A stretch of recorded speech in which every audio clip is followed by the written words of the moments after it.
जय हिंद साथियों, नमस्कार। एक बार फिर से आप सभी का स्वागत है आज की इस करंट अफेयर्स की क्लास में। तो साथियों, इस क्लास में हम लोग RRB group D, NTPC, RPF constable के लिए प्रीवियस ईयर पेपर पर आधारित जितने भी मोस्ट इंपॉर्टेंट क्वेश्चन बनते हैं हम उनको देखने वाले हैं। तो दोस्तों, इस क्लास को शुरू से लास्ट जरूर देखिएगा, क्योंकि इसमें सारे ही क्वेश्चन बेहद ही महत्वपूर्ण होने वाले हैं और आपको जो है इस क्लास से पेपर में क्वेश्चन जरूर देखने को मिलेगा। तो साथियों, अगर चैनल पर पहली बार आए हैं तो चैनल को सब्सक्राइब कर लीजिए और जो बेल आइकन है उसको प्रेस कर लीजिए, जिससे कि आने वाली सभी क्लास का नोटिफिकेशन आपको मिलता रहेगा। और अगर अभी तक लाइक नहीं किया है तो चैनल को लाइक भी कर दीजिए। तो आइए देखते हैं दोस्तों, अगर आपसे क्वेश्चन पूछा जाए कि भारत का विश्व में इथेनॉल उत्पादन में कौन सा स्थान है, तो आप लोग आंसर लगाएंगे तीसरा स्थान है। कौन सा स्थान है? तो तीसरा स्थान है। इसके बाद अगर आपसे पूछ लिया जाए कि भारत का गन्ना उत्पादन में कौन सा स्थान है, तो आप लोग आंसर बताएंगे कि दूसरा स्थान है। लेकिन आप लोग एक पॉइंट ये भी याद रखेंगे कि जो प्रथम स्थान किसका है, तो ब्राजील का दोस्तों प्रथम स्थान है। ठीक है, तो आप लोग एक जो है पेन और कॉपी लेकर जरूर बैठिए और आपको जो इंपॉर्टेंट पॉइंट है इनको आप लोग नोट करते जाइए। इसके बाद दोस्तों अगला पॉइंट है इसमें कि नई राष्ट्रीय क्रिकेट अकादमी बीसीसीआई के सेंटर ऑफ एक्सीलेंस का उद्घाटन कहां किया गया है। अगर आपसे क्वेश्चन ये पूछ लिया जाए कि बताइए कि नई राष्ट्रीय क्रिकेट अकादमी बीसीसीआई सेंटर ऑफ एक्सीलेंस का उद्घाटन कहां किया गया है, तो आप लोग यहां पर आंसर लगा देंगे बेंगलुरु, जो कि कर्नाटक में है। तो ठीक है, तो आप लोग ये पॉइंट भी याद रखिएगा। नेक्स्ट क्वेश्चन है, मतलब नेक्स्ट पॉइंट है कि कौन सा देश हाल ही में नाटो का सदस्य बना है। तो अब आप लोग इसमें पूछ लिया जाए अगर कि बताइए कि कौन सा देश हाल ही में नाटो का सदस्य बना है, तो आप लोग यहां पर आंसर लगाएंगे फिनलैंड। और दोस्तों, फिनलैंड की जो राजधानी है उसका नाम है हेलसिंकी। वर्तमान में नाटो सदस्य संख्या कितनी है, तो 32 है। और वर्तमान में जो है नाटो सदस्य संख्या कितनी है, तो 32 आप लोग यहां पर लगा देंगे। और अगर आपसे पूछ लिया जाए कि नाटो का जो हेडक्वार्टर है ये कहां पर है, तो आप लोग आंसर लगाएंगे ब्रुसेल्स, यानी कि बेल्जियम में है। ठीक है, अगला क्वेश्चन है कि विश्व का पहला कोयला बिजली संयंत्र जो हाल ही में बंद कर दिया गया है, ये किस देश में है। तो आप लोग यहां पर आंसर लगा देंगे दोस्तों ब्रिटेन में है। कहां पर है, तो ब्रिटेन में है। तो आप लोग ये इसको भी याद रखिएगा। इसके बाद दोस्तों अगला पॉइंट है, किस राज्य ने लू हीट वेव को प्राकृतिक आपदा माना है, तो आंसर हो जाएगा मध्य प्रदेश ने।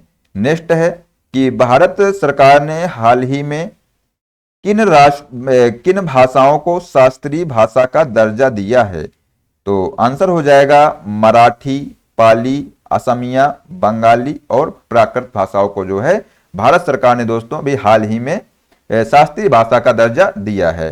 ठीक है, इसके बाद जो है नेक्स्ट है, शास्त्रीय भाषाओं की कुल संख्या कितनी है अगर आपसे पूछा जाए, तो आप लोग आंसर लगाएंगे 11 है। कितनी है, तो 11 संख्या जो है शास्त्रीय भाषाओं की हो गई हैं, जिसमें से तमिल, संस्कृत, तेलुगु, कन्नड़, मलयालम, उड़िया, मराठी, पाली, असमिया, बंगाली और प्राकृत। तो दोस्तों ये जो भाषाएं हैं आप लोग जो है इनको बार बार जब पढ़ेंगे तो अपने आप ये जो है याद हो जाएंगी। ठीक है, तो आप लोग ये चीज याद रखना कि शास्त्रीय भाषाओं की संख्या कितनी है, तो 11 दोस्तों शास्त्रीय भाषाओं की संख्या हो गई है।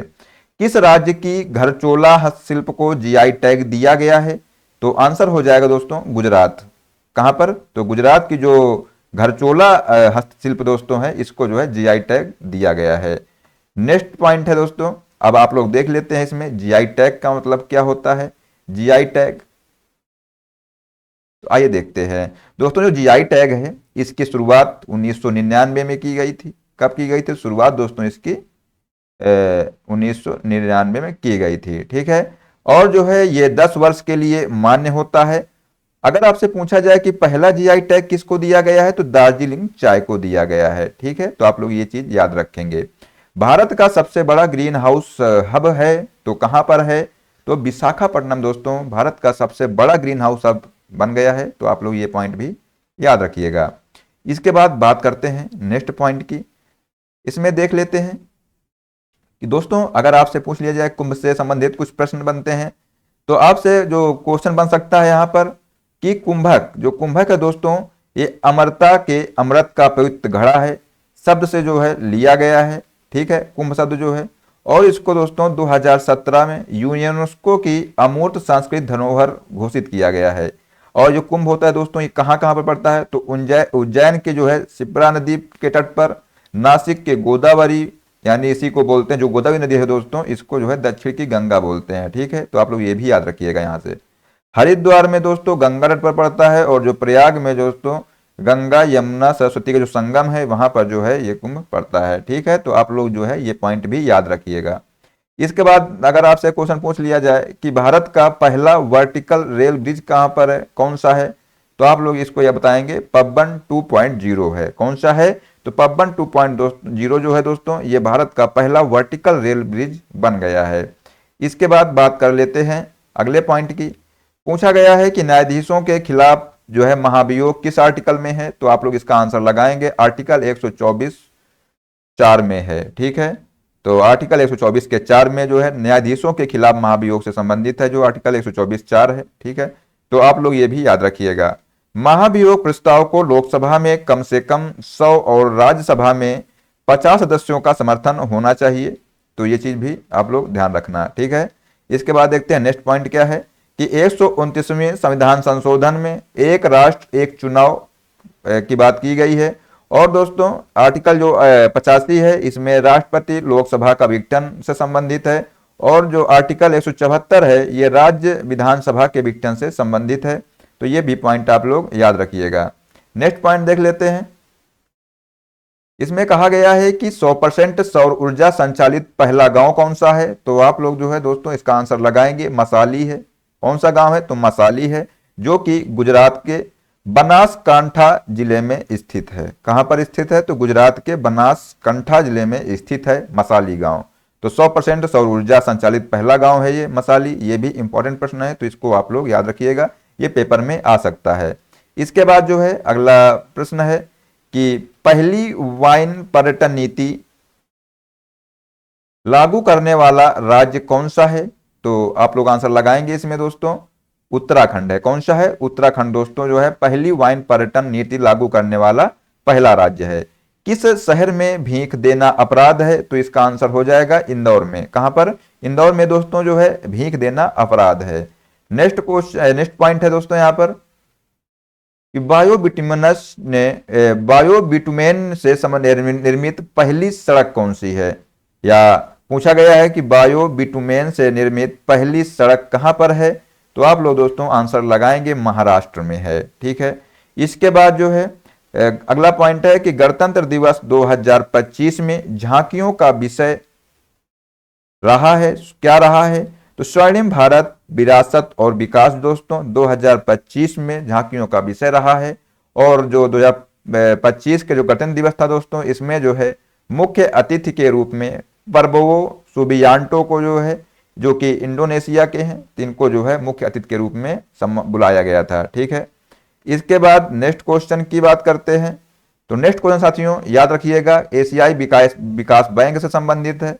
इसकी स्थापना अगर आपसे पूछ लिया जाए तो आप लोग यहां पर आंसर लगाएंगे 1966 जो है एशियाई विकास बैंक का जो है स्थापना हुई थी।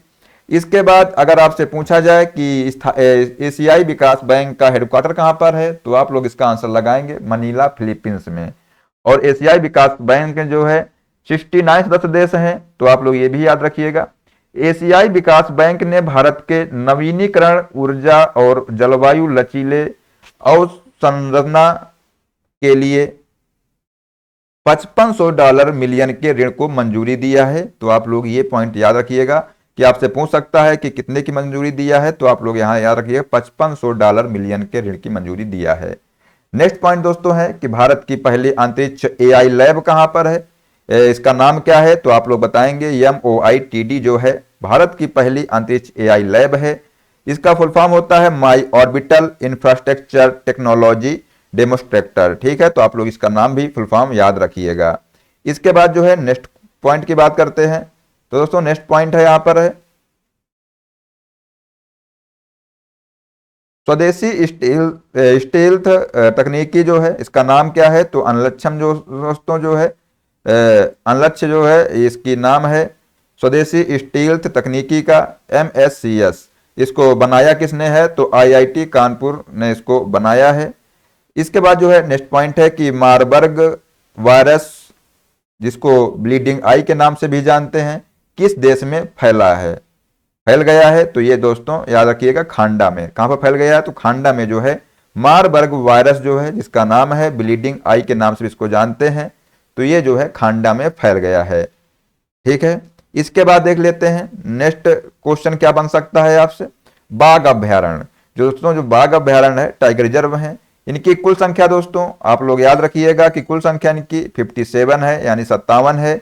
और सर्वाधिक पूछ लिया जाए तो सर्वाधिक कहां पर है, तो मध्य प्रदेश में है, जिनकी संख्या 8 है। कितनी है, तो मध्य प्रदेश में दोस्तों 8 जो है बाघ अभ्यारण्य है। और ये कहां कहां पर है, तो ये देख लीजिए। कान्हा, इनका नाम क्या है, तो कान्हा, सतपुड़ा, बांधवगढ़, पेंच, संजय डुबरी, पन्ना, वीरांगना, दुर्गावती और रातापानी, जो कि दोस्तों जो रातापानी है ये 8वां जो है बाघ अभ्यारण्य है। कहां पर है, तो रायसेन जिले में है।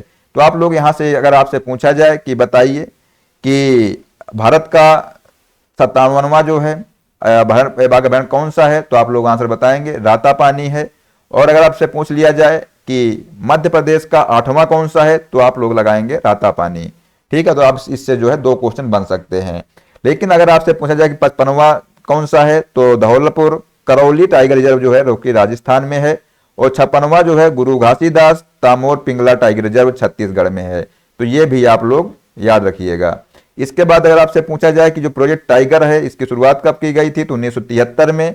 और प्रोजेक्ट जो एलिफेंट है दोस्तों, ये फरवरी 1992 में इसकी शुरुआत की गई थी। तो आप लोग जो है ये भी याद रखिएगा। ठीक है, इसके बाद जो है नेक्स्ट क्वेश्चन है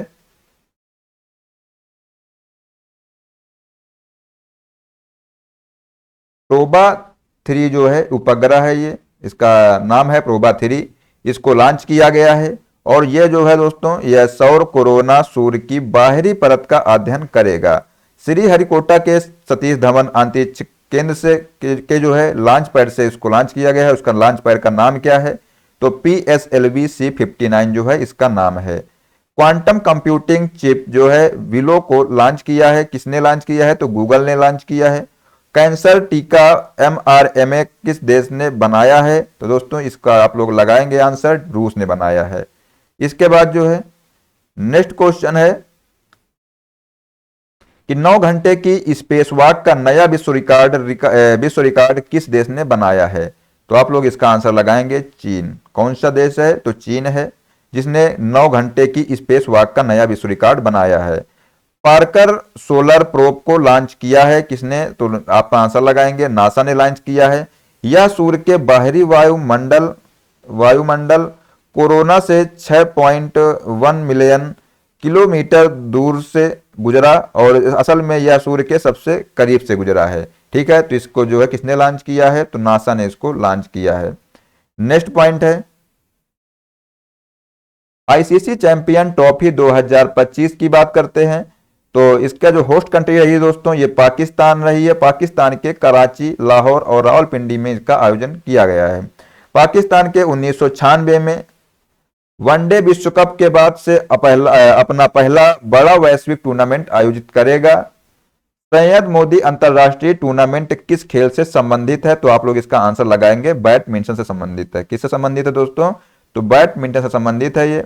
इसके बाद जो है नेक्स्ट पॉइंट है, और ये लास्ट पॉइंट दोस्तों है कि FIDE फेडरेशन इंटरनेशनल डेस एक्सचेंज अंतरराष्ट्रीय शतरंज महासंघ के जो है 18वें चैंपियन कौन है, तो आप लोग यहां पर आंसर लगाएंगे डोम राजू गुगेश जो हैं।